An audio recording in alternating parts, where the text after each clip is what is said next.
So it's wonderful that affordable housing is now at the top of everyone's mind. Everyone wants to know how we can produce more housing to meet the skyrocketing demand. And many are asking how we can build the capacity of the sector, from contractors to underwriters, to meet the influx of federal funding. I'd just like to offer a couple thoughts.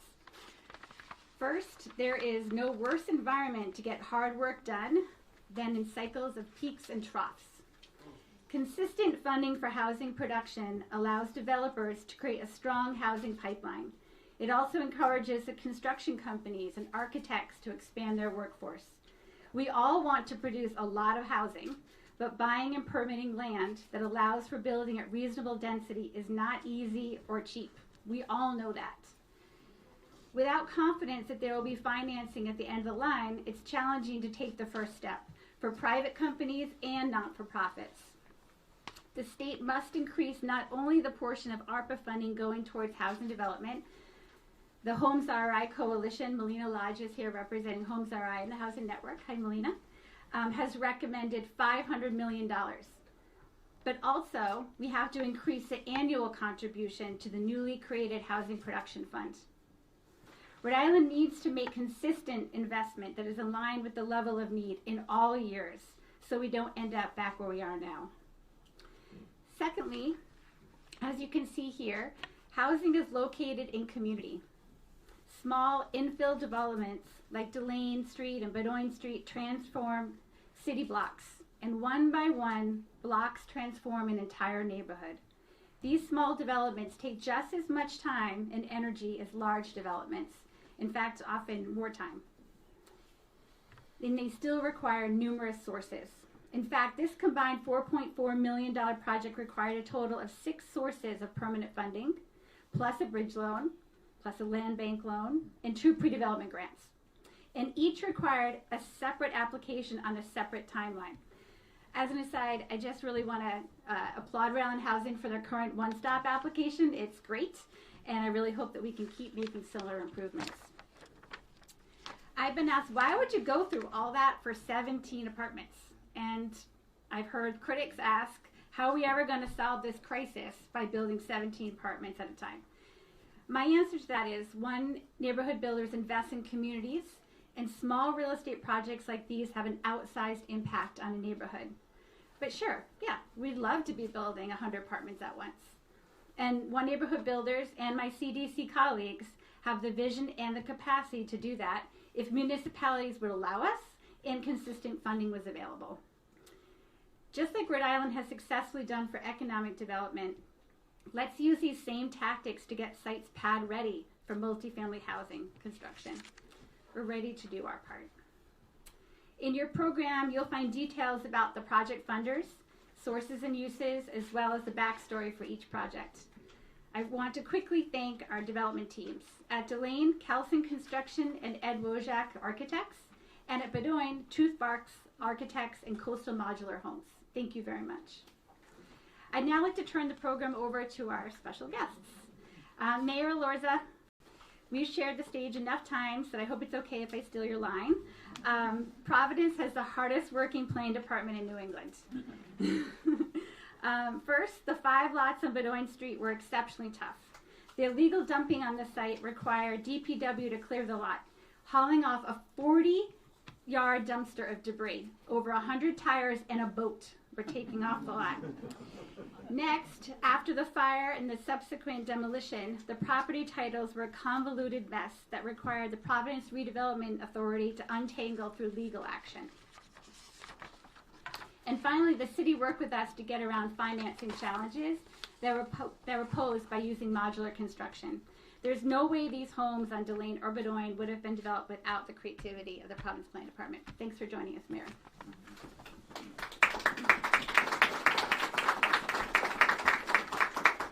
Good morning, everyone. Good morning, and thank you for joining us today. It is another really exciting day here in Providence as we celebrate the creation of more housing, and in particular affordable housing today. So Jennifer recognized everyone, so I won't repeat her, but she didn't recognize herself, and so I want to do that.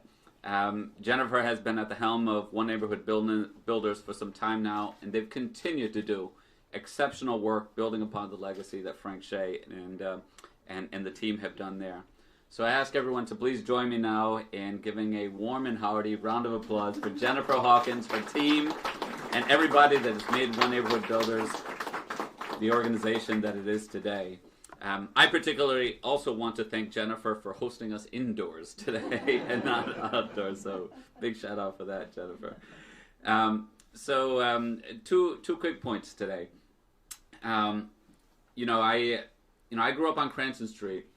My family and I, we lived on the second floor of 639 Cranston Street, and we were tenants in that house for 22 years. Looking back, we probably could have paid off the mortgage in 22 years, but we were there for 22 years, and I didn't know it at the time or didn't fully appreciate it at the time, but the fact that we were in that same house for such a long time gave us the stability to be able to attend the same schools without jumping around, to get to know our community so we can support each other and we can build lasting friendships. And it made it so that we wouldn't have the kind of turbulence and disruption in our lives that can easily cause the family members to split and go sideways. And unfortunately, right now, we're going through a moment in our city where Providence is hot. It's hot in a way that people want to live here, and that's driving up prices, both on the tenant side and on the homeownership side.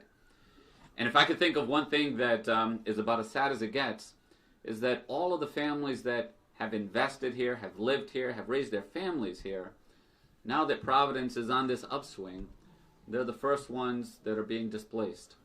That's just wrong on so many different levels.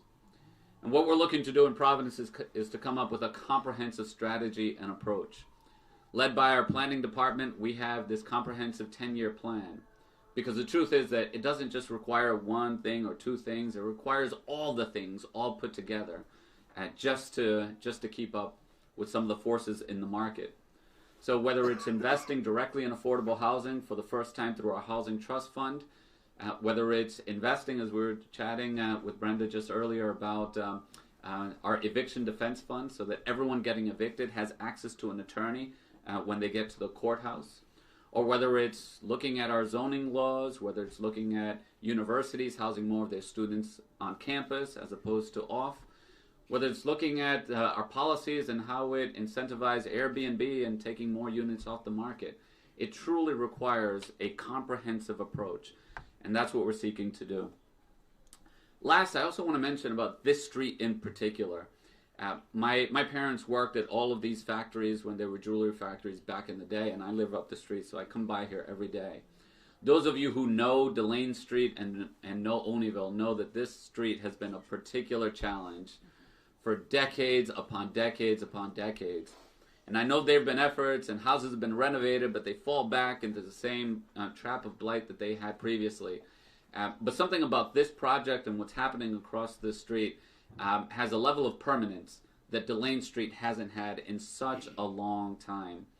And I can't say it any better than Jennifer did, but it really starts block by block, and that expands out to community-wide change.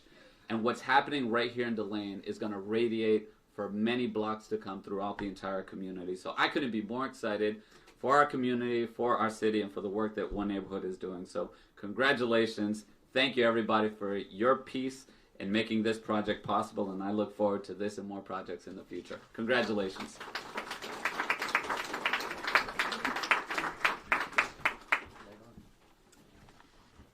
So Senator Reed, it's great to see you again.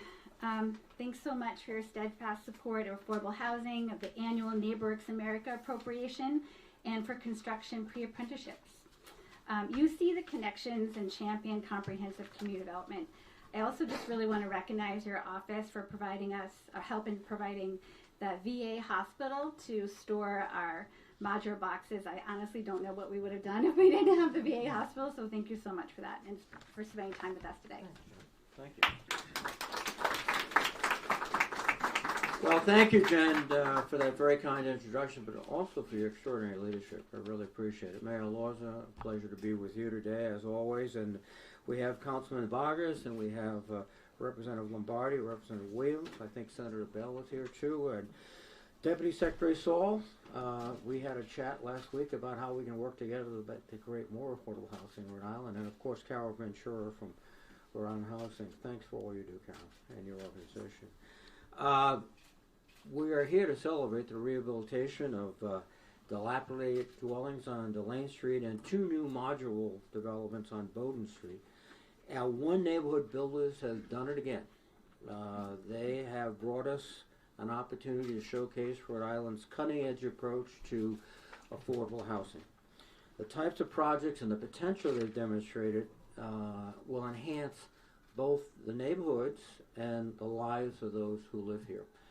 And it's particularly critical regarding the need for affordable housing in the state of Rhode Island, and not just the state of Rhode Island.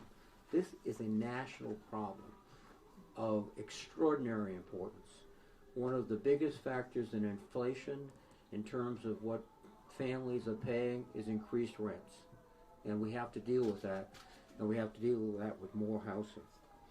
Now, as it was explained, the Delane Street apartments took 3 formerly dilapidated vacant buildings and developed 9 new affordable apartments.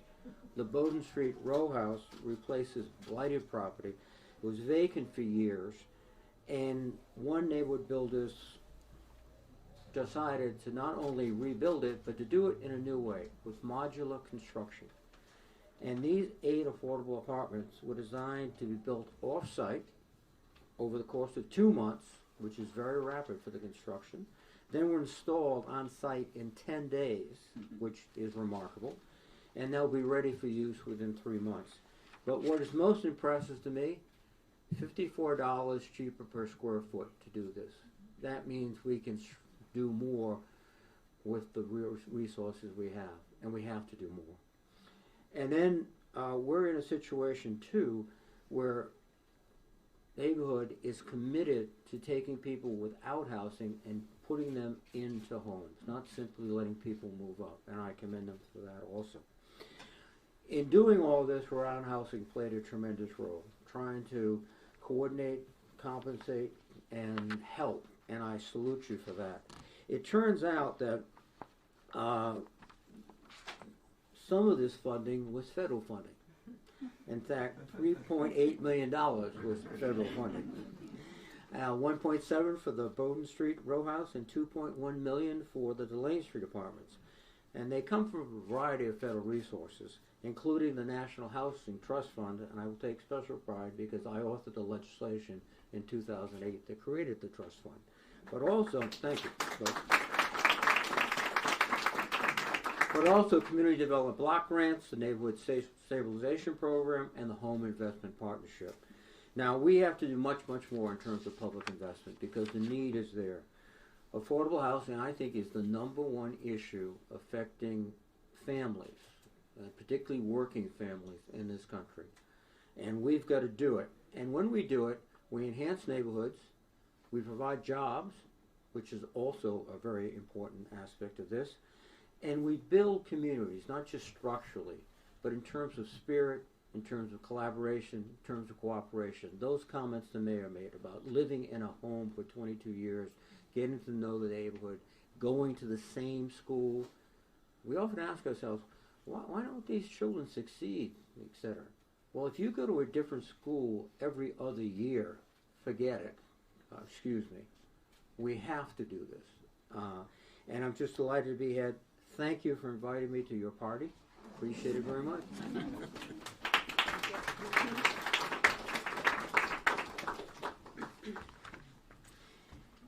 Speaker Shekarchi has made housing a top legislative priority this session. I'm proud to serve on the House's Special Commission to study the Low Moderate Income Act and to work with leaders such as Representative Speakman, Representative Williams, and Representative Lombardi to pass legislation to expand the creation of accessory dwelling units, incentivize communities to build more deeply affordable housing, and to ensure nonprofits have the right of first refusal to purchase state or municipal owned properties. Representative Lombardi, I'm glad you can join us, and I invite you to say a few words. Okay.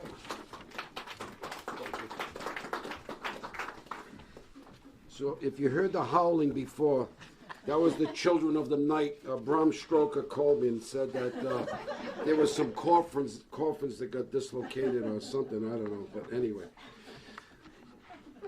You thought I wasn't going to say it. you don't know me well enough. But imagine. Anyway, Representative Williams, Senator Bell, my Councilman Vargas.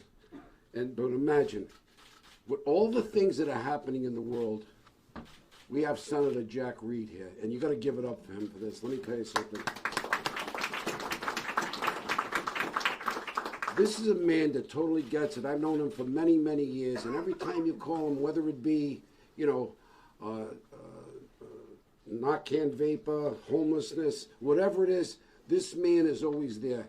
So we need to make sure that we support this man and support him all the time, because it's 10 o'clock on a Monday and he's here with all the things that are going on in the world. That goes to show you how important affordable housing and homelessness is to this gentleman. So, Senator, I want to personally thank you for, and certainly Mayor Alorza, who's made, the commitment. But I think, so I need to also recognize, I guess, some other people. Jen Hawkins, Grace Evans, and my friend Belinda, who's hiding out there. She doesn't, because she hit me with a couple of lefts before. She hit me so hard I had to beg for a right, and only she knows what that's all about. But this is an area that I've represented, and I've also, let me just say this, maybe the cops chased me around here once or twice when I was a child, but I don't know, I think the statute of limitations may not be up on that stuff. But in One Neighborhood Builders, you talk about an organization that truly cares, and boy, they do it every day. These structures have been, because I've represented this area for a few years now, and these structures, they've existed for many, many years, and it's been a real problem for the entire neighborhood. Yeah, Delane Street and Bowden Street have been problems, and just recently on Bowden Street, there's been some shootings there and things of that sort, illegal dumping, gang activity, things of that sort. And wow, this is such a great blueprint. You work with this, and then right across the street you have the Homeless Veterans Association. I'd love to see you organizations start to move together, work together, because we really need to turn this into a healthy neighborhood. These will be safe homes, and if it's going to be safe here, it'll be safe for all the surrounding and existing houses. And this will stabilize our neighborhood, so we don't have to talk about, like Senator Reed mentioned, about every 2 years or every year, moving from one neighborhood to another. We need stability, and it's so important. And it'll be all positive activity in this neighborhood. I think what's very, very important, One Neighborhood, and I'm going to quote, this is from One Neighborhood Builders, they believe Rhode Island can achieve functional zero homelessness and is committed to reserving at least 10% of its apartments for persons who are experiencing homelessness. I'd love to see that number even raised. That's what I'd like to see. 2 apartments, and then it talks about what these apartments are. But it's important with Providence Community Health, so these residents will have a rental subsidy to reduce their housing cost. This is all about partnership, and just recently with Senator Reed's former chief of staff, Ray Simone, along with the Speaker's office, and they talk about the commitment of the Speaker. Oh boy, is their commitment. Last summer, I got a call from some of the drug advocates, and they said that the vaporized Narcan was not going to be funded for next year. Well, we sat with some of the advocates. In fact, we sat at Zuma's, and I did pay for lunch, but and I told Ray Simone he owes me. Well, he still owes me, Senator, but that's the kind of guy he is. You know that. But a couple of weeks later, I received a call, and they said, and Ray said to me, Rep, just pleased to let you know, not only is it going to be funded this year, it's going to be funded for the next 2 years, which was great. And then I met this little lady, and I said, boy, what is it with this lady? There's something about her. And she said, would you like to be on a Zoom call? I said, sure, why not? Now, her name is Alex Gonzalez. I don't know if anybody knows her, but, gathered together, united as one. And we kind of had this bond right away. And boy, she spoke, tough background, a lot like me, probably, single mother, homelessness. I mean, and I know she doesn't mind me talking about it, but I called her yesterday about coming here, and she's here this morning. And Speaker Shikachi, we were able to receive a $5,000 grant. And everyone's heard of Wilson Street and the homelessness there, right? Yeah, that's right. Give it up for Alex. Yeah, give it up for her. It was essentially her work and Joe Benton and Rochelle Lee. Not just Madison. Somebody who was almost homeless, someone who did a major prison beef, and someone who was worked in the community. They were able to secure that $5,000 plus, and they were able to get at least some temporary shelter for the homeless people at Wilson Street. When everyone was fighting about it, no one wanted to go near it. And by the way, it's not in my neighborhood, because I'll tell you what, homelessness and hunger are two things. They're all our problems. It doesn't matter where you live. It doesn't matter. God, if you want to give it up for that too, that's okay. It doesn't matter how much you earn. Okay, we all have to be involved in that. So, Alex, I want to publicly thank you for what you do. But also, there was Janice Longo, a dear friend of mine from Smith Hill. Grew up with her. She said, I want to do something for homelessness again. Street Sites is the name of her a magazine that she publishes along with her organization. I said, well, what can we do? She said, well, what can you do? I said, well, let me see. Once again, turn to the Speaker's office. $5,000 grant. Boom. To continue the publication of that. Now, one of the first things they did was they called me. They said, well, we want to do a story about you. I said, it's not about me. This should be alms. This should be in your heart. You should be doing this as a matter of course. You shouldn't be standing on a soapbox saying, oh, look what I did today. That's never been my style. And I think if we do that, I think we can get a hold of this problem. And let me close by saying this. There's two things that I can never understand. And, take it for someone who lived on stale bread and a few other things. I didn't have a mother and a father. We lived with a grandmother, didn't speak English. We grew up in Federal. We lived in a tenant for many years, as the mayor had described. We were on food stamps. And, if you had said to me, then, well, gee, you're going to be a councilman, you're going to be a state rep, you're going to be a municipal court judge, and you're going to be the mayor of Providence, I would have said, whatever you're smoking, I want a barrel of it, okay? Whatever that is. It can be done. It can be done. But there's two things that in this country, with everything that we have, and how educated we are, and the power behind this, there's two things I think we can eliminate. One of them is hunger, and the other is homelessness. Let's start today. Rhode Island knows how to do it, especially this agency here. And look what you have here. You have people that care. You have a U.S. Senator here. People would kill for that in other states. Because you know why? They're committed. I'm sorry I talked so long, but listen, thank you, God bless, and let's continue this fight.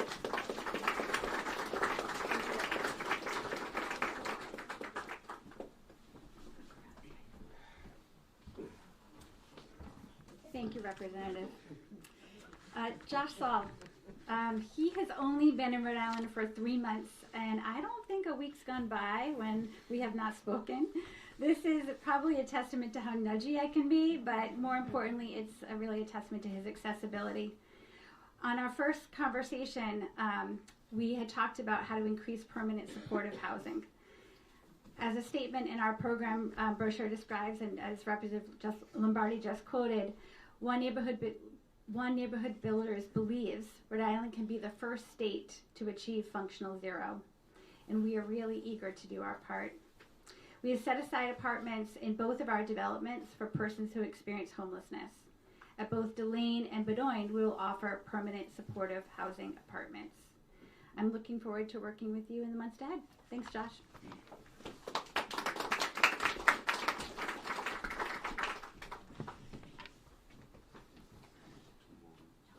Good morning. First, I want to thank Mayor Lorza, Councilman Vargas, and the City of Providence for its continued partnership in making sure that we're leveraging all of the available resources to create much needed affordable housing.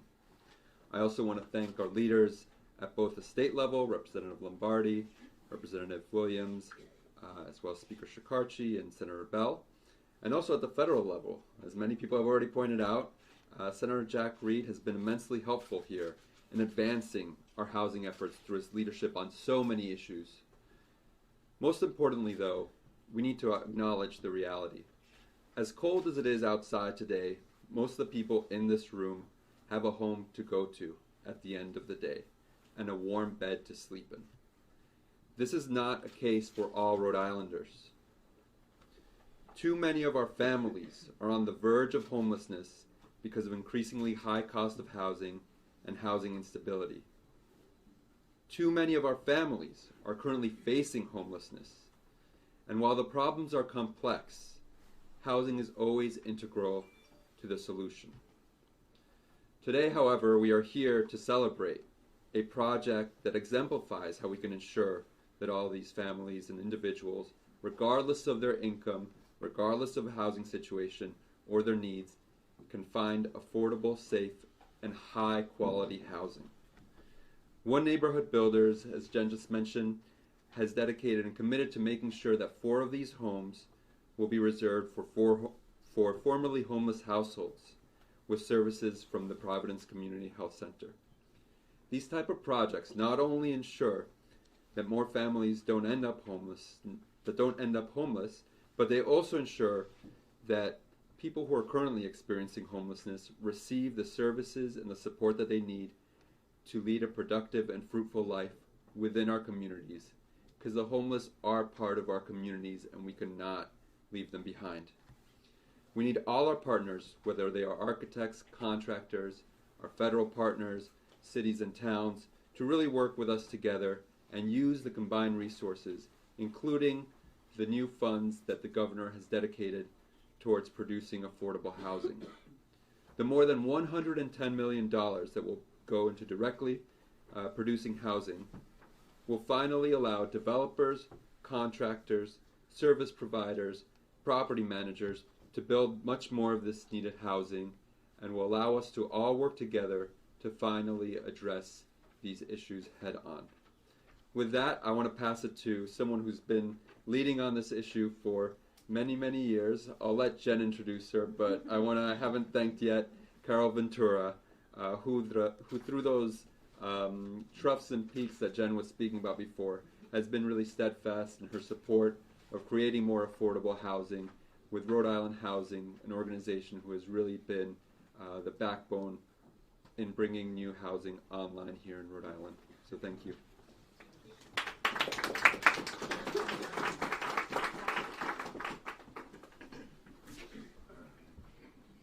One more speaker before Ms. Ventura takes the podium. Councilman Vargas, you are our city councilor. Come on up for Olneyville, and no one knows better than you the impact of these small developments. Thank you so much for joining us. You're welcome. Excuse me. Thank you. I want to say thank you very much for this special invitation. I've been in office more than 7 months now. And I also want to say thank you to the former Councilwoman Sabina Matos, because she was one of the promoters of these One Neighborhood Builders. And thank you, Mayor. Thank you, Senator, and reps, and everybody here. It's very important to create these more properties for, especially for low-income people. I know people in this neighborhood, they are part of my family. I got my aunt on Pullman Street for more than 33 years. I remember back then, they were trying to promote more housing in this area, and they were selling houses for $1 to bring people back into it. And was a big sellout, because most of those people, they still here. Because I knew them, they've been calling me, and they've been saying, let's work on this, let's fix this, let's fix that. But a special thank you to One Neighborhood Builders that they've been here doing a great job, especially in Olneyville. Access to affordable houses gives working families and everyday Rhode Islanders the opportunity to build a life, a home, and a community in the city of Providence. Like I said, my colleagues and I, and the city council, we're continuously working to support affordable housing initiative throughout the city. And I'm going to be working very hard to promote more housing in the whole city of Providence. Because I don't represent only this area. As a city official, I represent the whole city. And thank you very much to everyone for being here, and let's keep working hard. Thank you, Jen. Great job. Thank you.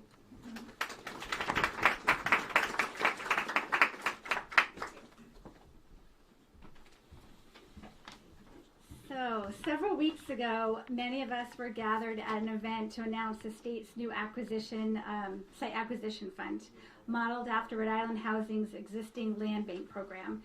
These 3 Delane Street buildings were held in Rhode Island Housing's land bank while we worked cooperatively to build together the funding sources necessary.